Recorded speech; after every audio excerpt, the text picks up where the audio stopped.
Educar para la vida es amar el mundo, las otras especies y a la naturaleza.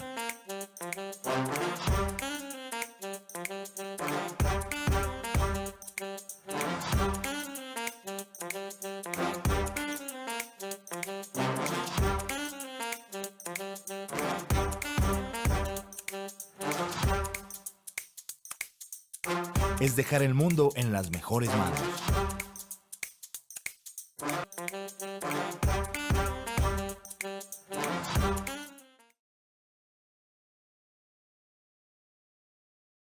Muchísimas gracias a ustedes y la verdad que esto es el resultado y el fruto de un trabajo que comenzó hace muchos años,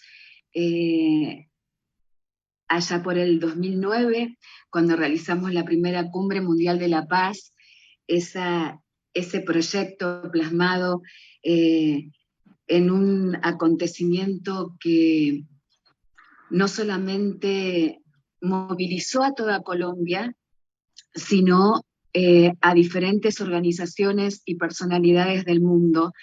Fue esa creación del director de este encuentro mundial de Educar para la Vida, de Guillermo Solarte, así que me parecía interesante hacer este recordatorio porque se realizó con mucho esfuerzo, con mucha dedicación, con mucha cooperación, con mucha solidaridad, con la participación de actores sociales, políticos, diferentes personalidades. Y ese fue el inicio que luego nos llevó también a Santiago de Compostela, y a través de los años y por diferentes circunstancias, y sobre todo después de lo que hemos vivido globalmente en estos casi 2 años, poder llevar a cabo este encuentro mundial de Educar para la Vida, que por eso quería hablar de los antecedentes, porque sí tiene antecedentes sumamente valiosos que hace que lleguemos a esta instancia. Y regresando al año 2009, una de los temas que presenté o que me invitaban a presentar, y también en otro de los encuentros que se realizaron en Colombia, y creo que también el de Santiago de Compostela, tenía que ver con la humanización del conflicto. Y veo que permanentemente es un tema que es recurrente, porque no solo no se ha modificado en los términos, por lo menos a los que yo me refiero y voy a explicar, sino que se ha intensificado de una manera cada vez más aberrante y más perfeccionada la violación a los derechos humanos, a los derechos fundamentales y al derecho internacional humanitario. Hace 20 años que cubro conflictos armados, y lo que puedo ver a través de este tránsito por mi actividad laboral es que lo más importante, que son las verdaderas protagonistas y los inocentes de todos los conflictos y los posconflictos y diferentes situaciones que se plantean en estas situaciones más extremas que puede vivenciar el ser humano, es su desprotección, su deshumanización, su falta de darle un valor a esa vida. Cuando hablo de humanización del conflicto, en el trabajo periodístico en particular, no tiene que ver con algunos conceptos que se han generado en los últimos años y que estaba repasando hoy en día cuando se produce, creo que el segundo proceso de paz en Colombia, y un poco antes, se empezó a hablar de humanizar el conflicto. Bueno, mucho antes también, pero fue reflotado en el segundo proceso, en el último proceso de paz. Y me llamaba mucho la atención porque no tenía nada que ver con la propuesta que había planteado hace muchos años atrás y a través de Hoy Festival y de las cumbres mundiales de la paz.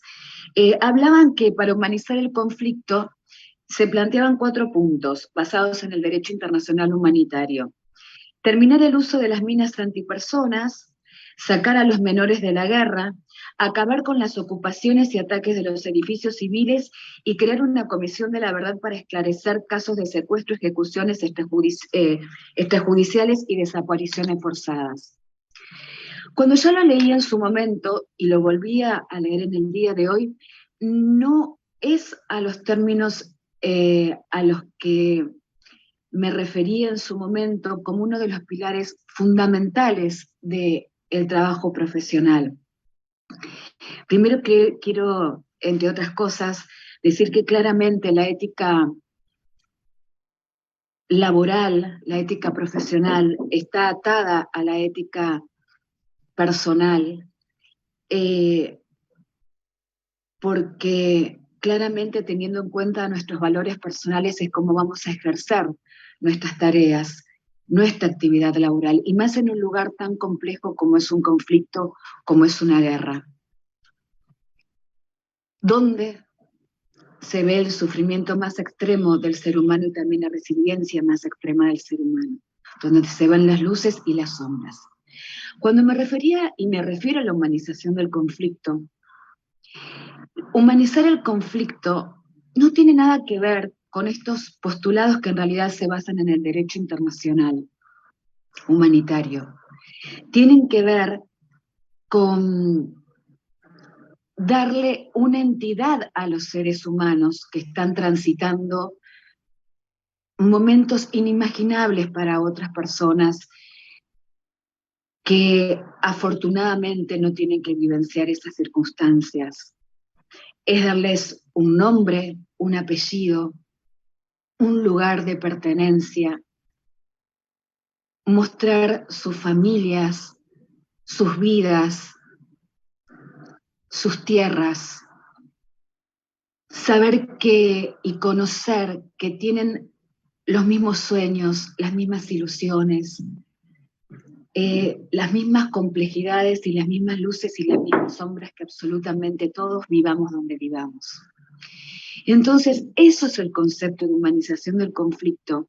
Se pasa de que los seres humanos dejen de ser específicamente en un conflicto armado o en un posconflicto un número. Y de allí tenemos o tienen mucha responsabilidad tanto los medios como los periodistas, los comunicadores y en algunos casos analistas geopolíticos, que es otra de las cosas en las que me especializo. Los seres humanos se han convertido en números, se han convertido en objetos y se les ha quitado impunemente desde estas profesiones o desde estos lugares su condición de seres humanos, su condición de sujetos. Hay cantidades de heridos, cantidades de muertos, cantidades de perjudicados por diferentes acciones de actores en una guerra o por decisiones geopolíticas, pero se ha deshumanizado al ser humano al quitarle la entidad.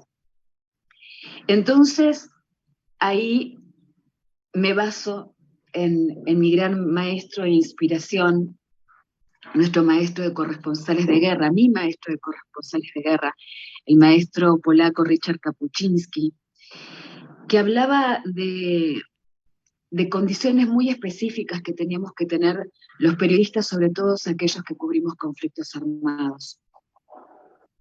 Y una de ellas, entre muchas otras, que además tiene que ver con el considerar al otro como uno mismo, es el hecho de tener empatía. La empatía es el poder sentir lo que está sintiendo el otro. Por eso él hablaba no solamente de nuestra formación, sino de lo que teníamos que ser como seres humanos. Está este maravilloso libro que se llama Los cínicos no sirven para este oficio, y es sobre el buen periodismo. De aquí yo aprendí mis lecciones fundamentales, pero uno lo puede leer. Uno puede leerlo y tomarlo como un libro de texto.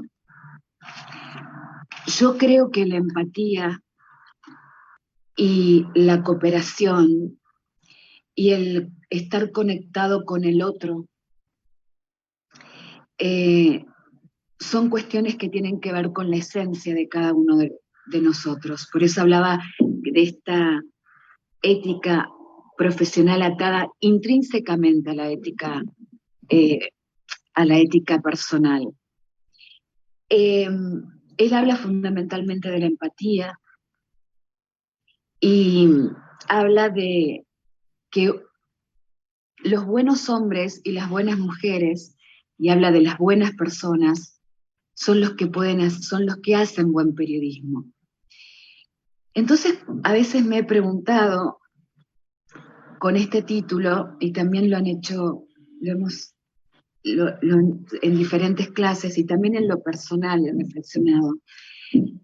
Los cínicos no sirven para este oficio. Entonces nos preguntamos por qué hay tantos seres humanos o personas trabajando como periodistas o como comunicadores y sobre todo en las zonas más sensibles del mundo.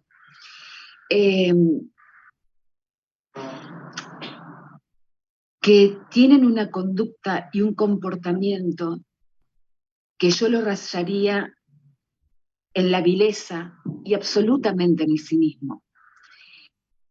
Entonces, cuando veo cómo se trata a los entrevistados, cómo no se convive con ellos como he decidido hacer desde el inicio de mi profesión, cuando no son un número más, cuando no son una entrevista más, cuando no son un espacio a llenar más en un periódico, es ahí cuando me pregunto esto. Si los cínicos no sirven para este oficio, ¿por qué esas personas están trabajando de periodistas? La respuesta está claramente que esos cínicos, de la manera en la que se muestran, obviamente no son los periodistas por los que nosotros bregamos y por los que queremos hacer este buen periodismo que tiene que ver también con esto que relacionado con el educar para la vida.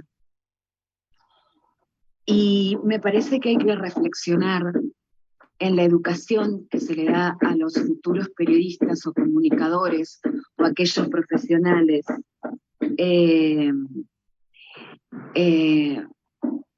que realizamos este tipo de tareas. Y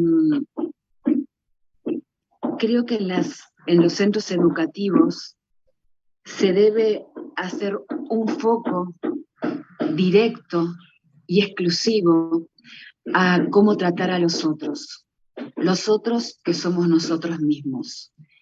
Entonces, aquí están algunas de las condiciones y de las claves que tienen que ver con este concepto que yo utilizo desde que tengo 20 años y que está muy distante al basarme en cualquier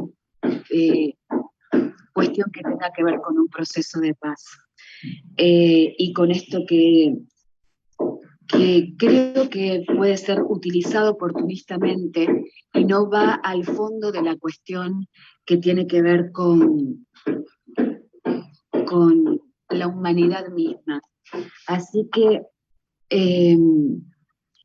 voy a citar textual a Kapuscinski, donde dice que no hay periodismo posible al margen de la relación con los otros seres humanos. Creo que para ejercer el periodismo, ante todo, hay que ser un buen hombre o una buena mujer, buenos seres humanos. Las malas personas no pueden ser buenos periodistas. Y habla de esta cualidad de la que les decía, que en psicología se denomina empatía. Mediante la empatía se puede comprender el carácter del propio interlocutor y compartir de forma natural y sincera el destino y los problemas de los demás. Así que dice, y ya lo tomo como mis propias palabras, para los periodistas que trabajamos con las personas, que intentamos comprender sus historias, que tenemos que explorar y que investigar, la experiencia personal es naturalmente fundamental. La experiencia personal de esos humanos es naturalmente fundamental. La fuente principal de nuestro conocimiento periodístico son los otros. Y yo agregaría que los otros somos nosotros mismos. Así que focalizaría, reitero nuevamente, en una educación que tenga que ver con la comprensión hacia el ser humano y no solamente cómo saber redactar o cómo utilizar determinados equipos, o sobre semiología, semiótica, historia, geografía, todo absolutamente valorable, pero no quedarnos solamente en los datos duros, sino en el trato hacia las otras personas, y más en estas situaciones. Ahora, ¿eso se puede lograr? Yo desconozco si esto se puede lograr o no, pero sí he tenido experiencias maravillosas con muchísimos alumnos y muchísimos jóvenes, sobre todo, donde veo que hay una recepción realmente lo siento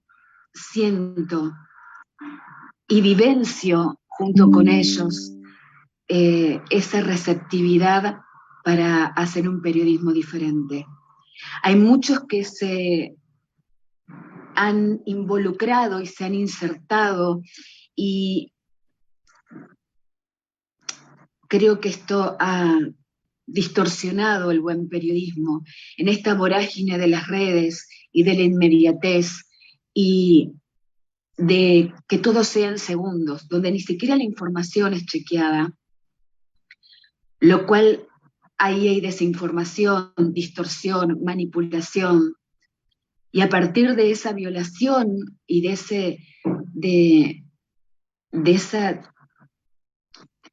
esa falta de respeto al derecho a la información que tenemos todos, es la manera, las consecuencias son el control de masas, la ingeniería social, que no tengamos un criterio propio, que no podamos comprender a los otros. Entonces sí, lo veo en muchos jóvenes y eso me congratula muchísimo y me genera muchísima, no esperanza en un futuro, sino la expectativa en la formación actual. ¿Qué resultado puede tener educar para la vida? Miren, en este momento, por ejemplo, por eso cuando hablaba de la empatía, tengo una gran maestra que tiene que ver con la neuromodelación, con la modelación neurolingüística, donde yo le manifestaba que la empatía es parte de la esencia de los seres humanos, y ella me comentaba que la empatía se puede aprender. Así que apuntaría a ese aprendizaje de la empatía. Pero en este momento, por ejemplo, que estamos realizando esta conferencia, ustedes están escuchando ruidos, muchos ruidos que se vienen extendiendo hace 15 días. Y por eso hablo de la empatía, del respeto, de la cooperación y de la solidaridad. Estamos hablando específicamente del periodismo, pero hago una apuesta a los seres humanos en general. Es un ejemplo muy sencillo, un ejemplo cotidiano del que podemos hablar, porque a ver a qué podemos apostar, cómo hay que cambiar las mentalidades desde la razón y desde el corazón. O sea, es multidimensional como somos los seres humanos, holísticos. Y vuelvo a la conferencia de hoy, a los ruidos que estamos escuchando. Solicité con mucha anticipación, se están haciendo tareas arriba de mi apartamento, y solicité con mucho respeto y con mucha antelación que por favor en el día de hoy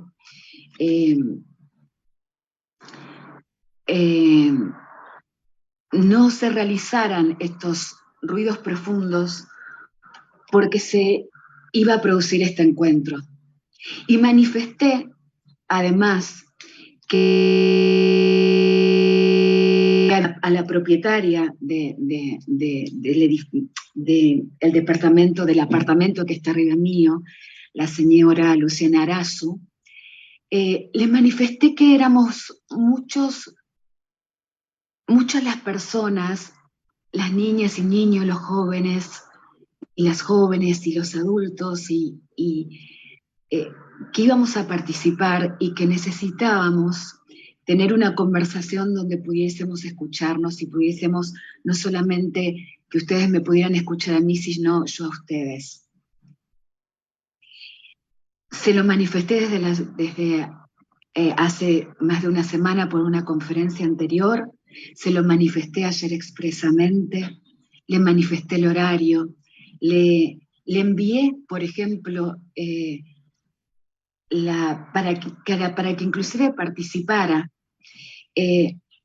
los flyers y la promoción de Educar para la Vida, del Encuentro Mundial de Educar para la Vida.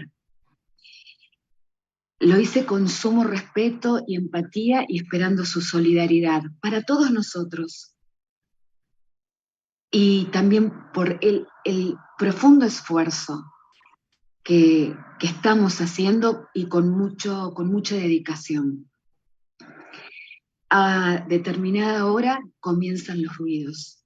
Le pido por favor que cesen los ruidos porque iban a perjudicar a otros seres humanos, a muchos, a miles, que estamos en una tarea de expansión, de evolución, de nutrición, de educación para un mundo mejor. Entonces, su respuesta fue absolutamente desconsiderada para todos nosotros, fue despectiva, fue de indiferencia, de destrato, y de falta de consideración total. Les pongo este ejemplo cotidiano porque lo agradezco que esté sucediendo esto, para ponerlo como un pequeño ejemplo y reflexionar cómo podemos hacer y qué mecanismos podemos utilizar e implementar en algunos seres humanos que no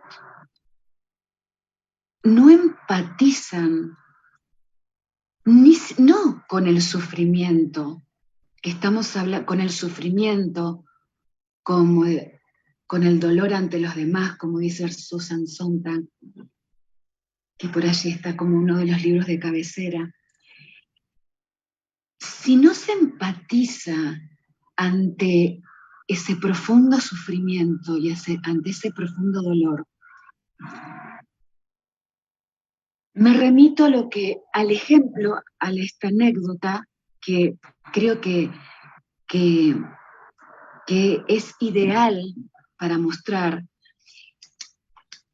que el educar para la vida debe empezar en las familias, como decimos siempre, el educar para la paz y el educar en muchas circunstancias, porque la paz y la violencia empieza, inclusive yo creo que hasta antes del seno materno, o mientras uno está en el seno materno, la violencia intrafamiliar, la violencia en las escuelas, la violencia en los trabajos, la violencia en un vecindario, la violencia en las calles y en lugares donde supuestamente la violencia social, la violencia política, y en lugares donde supuestamente, y no son en muchos de los casos, de donde estamos participando, yo en este momento estoy en Buenos Aires, tenemos la oportunidad de poder ejercitar y de poder intentar aprender que no haya violencia. Entonces a mí me queda primero como un gran ejemplo lo que está sucediendo, porque lo solicité por todos, que no se ejerciera violencia para nosotros. Entonces, ¿cómo podemos hacer y desde dónde para seguir educando cuando no hay corazón? Porque puede haber mucha inteligencia racional, pero si esa inteligencia racional no está conectada y que se convierte en sabiduría,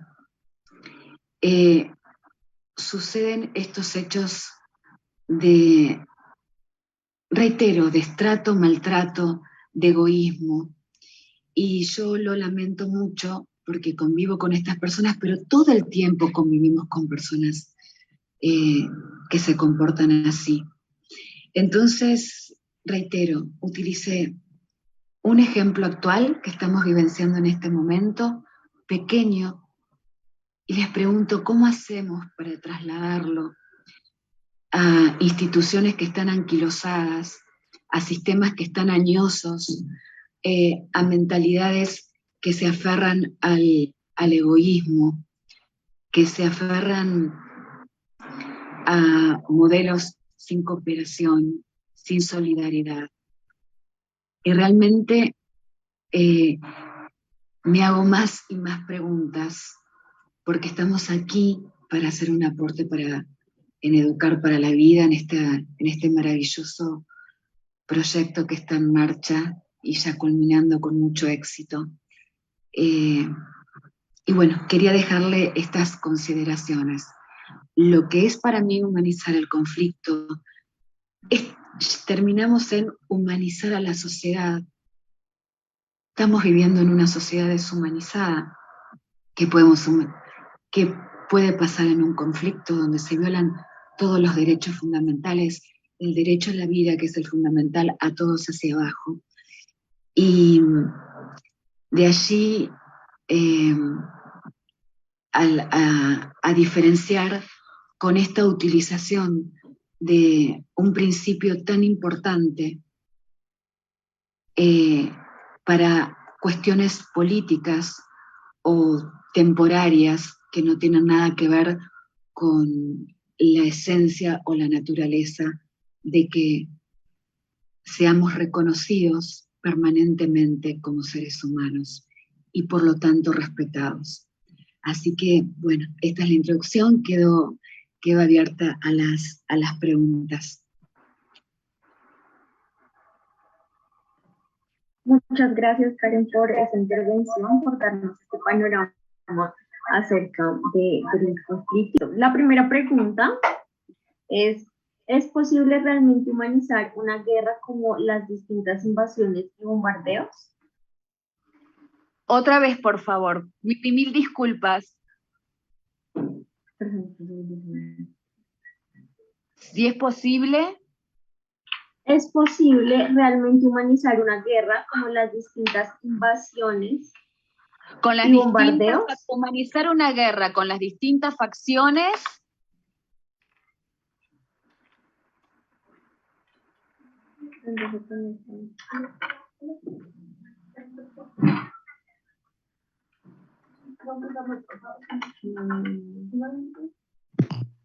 Estoy acá, me falta un pedacito de pregunta. Falta un pedacito. Si es posible, a ver si escuché bien, humanizar el conflicto entre diferentes facciones, ¿y qué más? Algo sucedió con la comunicación, pero la vamos a solucionar.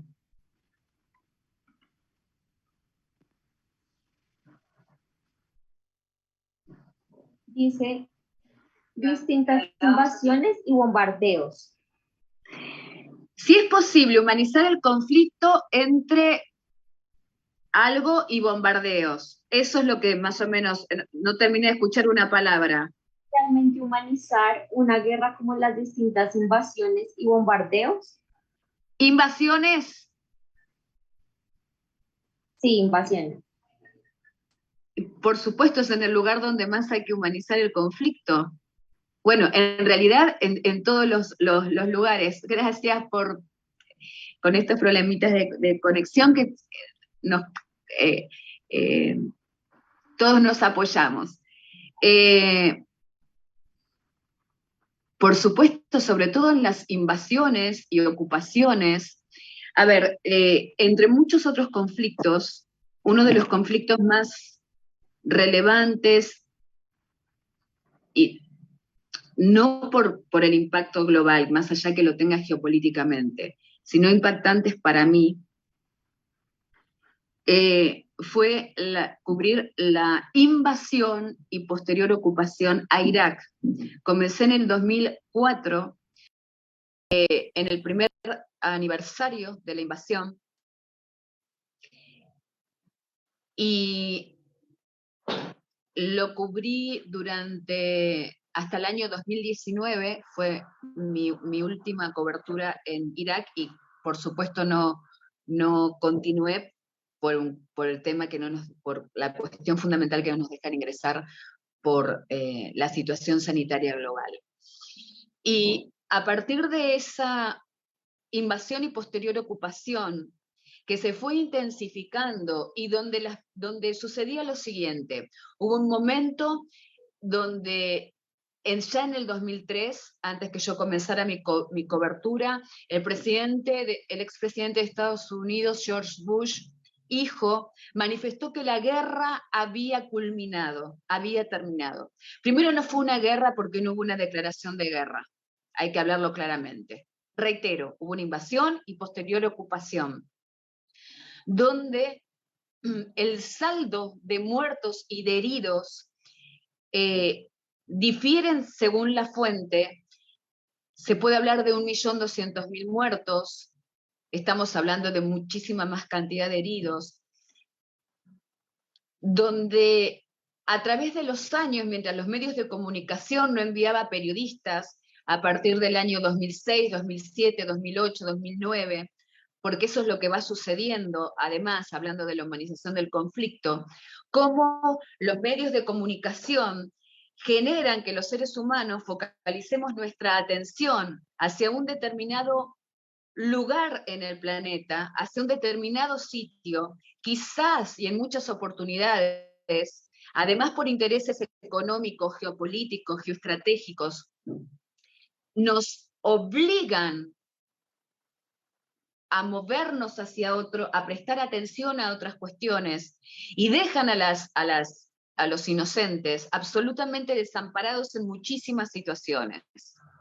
Entonces, más allá de los números y de las estadísticas en concreto, cada uno de mis trabajos en ese conflicto y en todos los conflictos tuvo que ver con darle lo que manifesté al comienzo: un nombre, un apellido, una edad, una familia, un territorio, un sueño, una universidad, a cada una de las personas que fueron perjudicadas por esa terrible ocupación. Entonces, por supuesto que se puede, en medio de los bombardeos y en medio de las invasiones y en medio de las ocupaciones, humanizar el conflicto permanentemente. Uno toma una decisión como periodista, o depende las órdenes que tengan de los medios. Por eso algunos decidimos tener nuestras propias empresas, o al principio ser stringers y demás. Lamento muchísimo los ruidos. Señora Luciana Arazu, si por favor podrían parar Tranquila. Y al doctor Raúl Marino Miranda, por favor, que necesitamos escucharnos. tengan empatía. Si no tienen empatía, ¿ustedes cómo van a tener empatía los monstruos y las bestias que asesinan? Ahí estaba el punto donde quería llegar. Si no se tiene empatía en algo tan sencillo y tan simple para solucionar, ¿qué podemos hacer? Más allá de nosotros, de formarnos nosotros como profesionales, porque nos vamos a relacionar no solamente con los inocentes, sino con seres humanos sin alma. Y lo digo absolutamente convencida. Muchos de los que hacen las guerras, o muchos de los que obedecen las órdenes para aquellos que hacen la guerra, y muchos de los que están en el terreno, inclusive ejerciendo la profesión de periodismo, de periodistas, y muchas otras profesiones, se manejan por intereses propios o realmente siento que esas personas no tienen sentimientos. Y digo, no tienen alma. Entonces también tenemos que prepararnos para la empatía con los otros y para saber cómo manejarnos ante esos seres sin alma. Entonces, la respuesta es sí, absolutamente sí, y eso va a ser una decisión personal, que tiene que ver con lo que dije al principio. Si se va a hacer periodismo, si voy a cubrir Irak desde Jordania, en realidad estoy falseando la cobertura. Si me quedo en el hotel, como hablaba Robert Fisk, estaba viendo su libro, un corresponsal inglés que vivió muchos años en Beirut, en el Líbano, y él hablaba del periodismo de hotel ya en el año 2004, 2003, 2004, 2005 en Irak, donde sí, por eso hablé de que sí hay cínicos en este oficio, pero lo que pasa es que para mí, naturalmente, cuando actúan con cinismo, para mí dejan de ser parte de este oficio. Y no los voy a tratar como lo que yo creo que es un buen periodista. Voy al periodismo de hotel. En muchos casos hubo cantidades de periodistas y de corresponsales que se quedaban en los hoteles y le daban los grabadores o diferentes aparatos, para diferente tecnología para grabar a los fixers. Nosotros denominamos fixer a los traductores o a nuestros productores locales. Ellos se quedaban en la habitación, les daban estos elementos para grabar, hacían entrevistas a determinadas personalidades y regresaban con el material. El periodista falseaba la información porque decía que había hecho la entrevista, nunca habló con esa persona, nunca la miró, nunca la percibió, nunca sintió su dolor o sintió su esperanza. Entonces, aquí se enlaza con lo que dije al principio. Claro que se puede hacer, pero hay muchos que no lo hacen. Y afecta a muchos derechos. Y reitero, partiendo del derecho a la información, de allí empezamos, nuevamente lo digo, con la ingeniería social, el control de masas, esta falta de información o la distorsión que nos genera llegar a conclusiones erróneas por esta mass media que está absolutamente dominada por intereses políticos, económicos y supranacionales. Dependerá de cada persona que está realizando esta tarea en particular, si quiere ser parte de ese gran engaño que sufrimos en forma permanente como sociedad.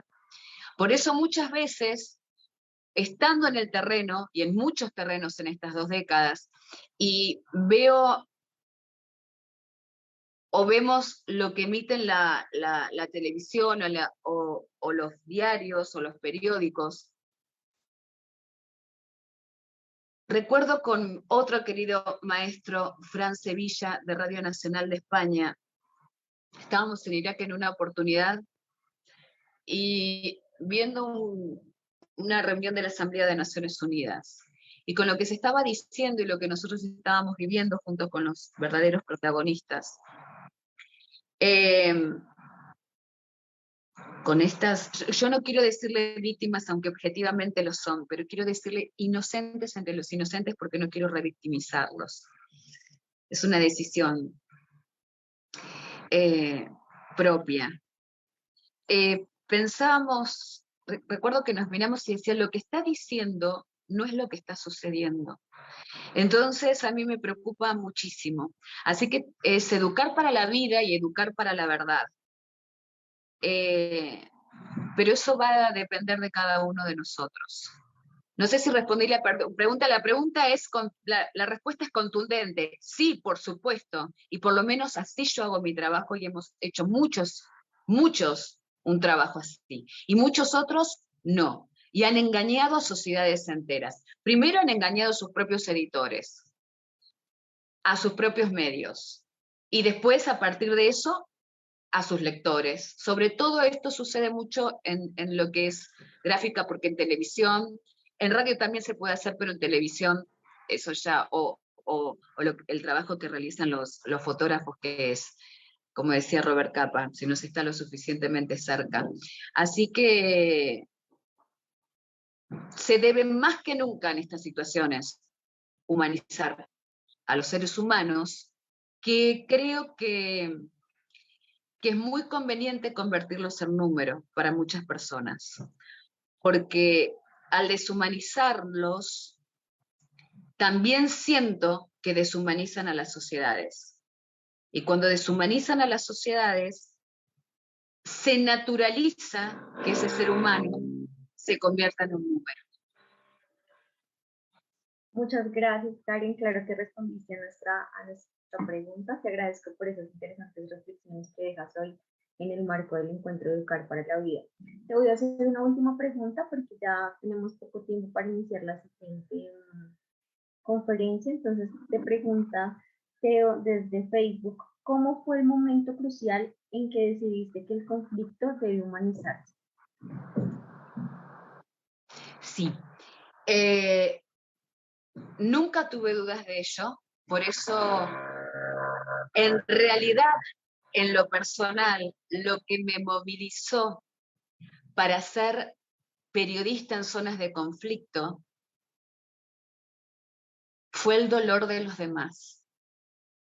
Y yo recuerdo, pero mi madre lo contaba cuando la entrevistaban a ella,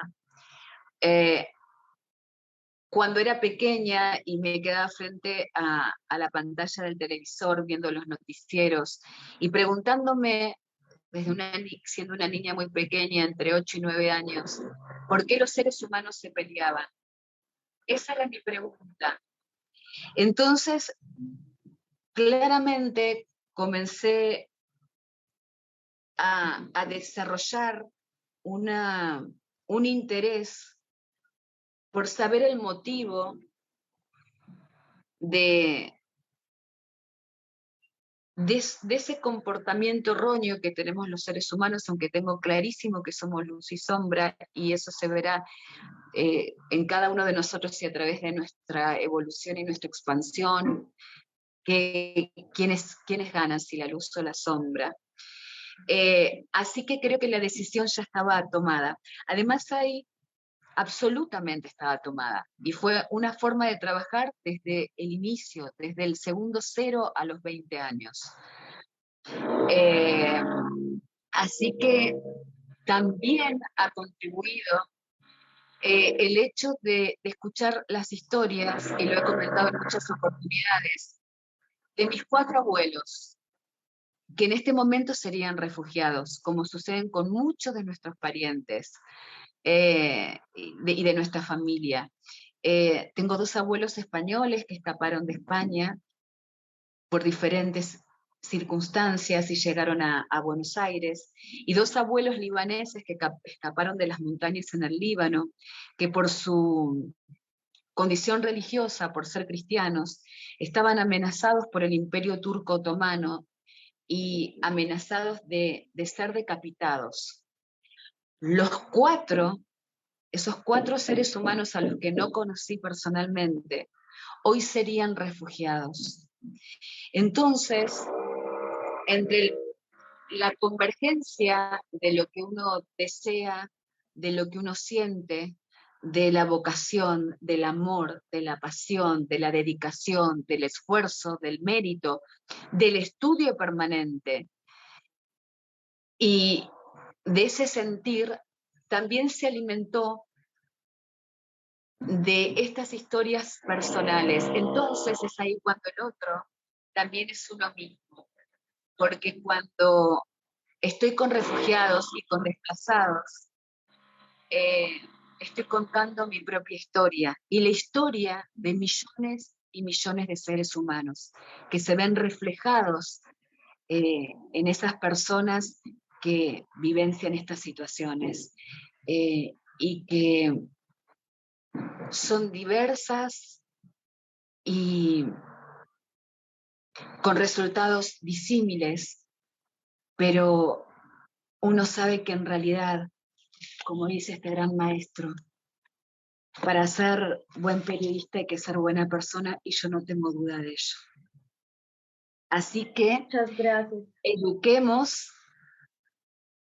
eduquemos desde todos los lugares posibles, que nos sean posibles, y también me parece que vamos a tener que, mientras escucho este ruido, estoy haciendo una reflexión personal que la quiero compartir. Hagamos todo lo posible, no nos rindamos, para educar para la vida y para convertirnos en un mundo mejor. Y también vamos a tener que aceptar, no resignarnos, sino que eso nos haga más fuertes, de saber que también vamos a fracasar, y que es parte de este tránsito y de este intentarlo, pero que hagamos todo lo posible en todos los ámbitos donde podamos y en donde pertenezcamos. Y también saber que puede haber algunos resultados que no son los que deseamos, pero si entre 1.000.000, esto lo digo cuando escribo un artículo o hago una pieza de televisión o de radio. Antes creía que iba a cambiar el mundo. Había un grupo de periodistas que creíamos que íbamos a cambiar el mundo con nuestras crónicas. Hay una parte del mundo que está evolucionando y que se está iluminando, y hay otra parte del mundo que se está oscureciendo aún más. Uno sabrá en qué lugar quiere estar. Entonces empecé a tener un proceso donde sentía que no había hecho lo suficiente, hasta que me di cuenta que había del otro lado. Y sin resignación, de ninguna manera, con aceptación, comprendí que si una persona era empática, tomaba conciencia, sentía que estaba relacionada con ese otro que vive a 15.000 kilómetros de distancia, el trabajo estaba realizado, porque ya no dependía de mí. Uno siempre tiene que darlo todo. Y como dice el maestro Kapuczynski, en el caso de los corresponsales, traspasar límites, aunque ese dolor sea profundo, porque es lo que elegimos. Y entendí que si uno cambia puede ser el reflejo o la cadena para que otros cambien. Quizás no los que nosotros queríamos, quizás porque eso sería muy egocéntrico y muy ególatra y muy egoísta, pretender que las cosas sean como uno quiera, pero sí amortiguar el impacto sabiendo que en realidad a cada uno lo suyo y cada uno elegirá su vida y sabrá de qué lado va a estar. En esta profesión, como corresponsal, en todas las profesiones que han participado de este maravilloso encuentro y en situaciones, como dije anteriormente, que tienen que ver desde el inicio, el educar para la familia, en la familia, y que se traslada a la sociedad.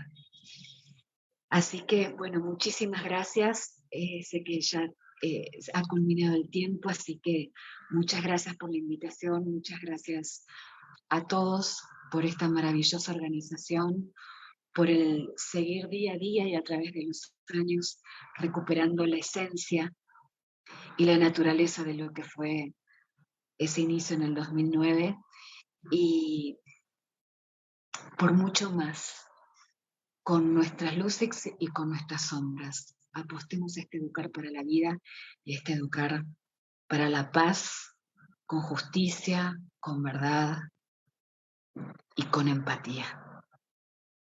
Así es, Karen, muchísimas gracias por esa sensibilidad que nos dejas hoy como reflexión para todas las personas que están viendo esta conferencia. Gracias por esa tarea tan enorme que nos dejas y que pienso que es ser buena persona siempre el mejor negocio en todas las profesiones que tengamos. Entonces, muchas gracias por compartirnos tu experiencia, muchas gracias por darnos esa luz y esa confianza para enfrentar el mundo sin ser luz, que es lo más importante. Muchas gracias.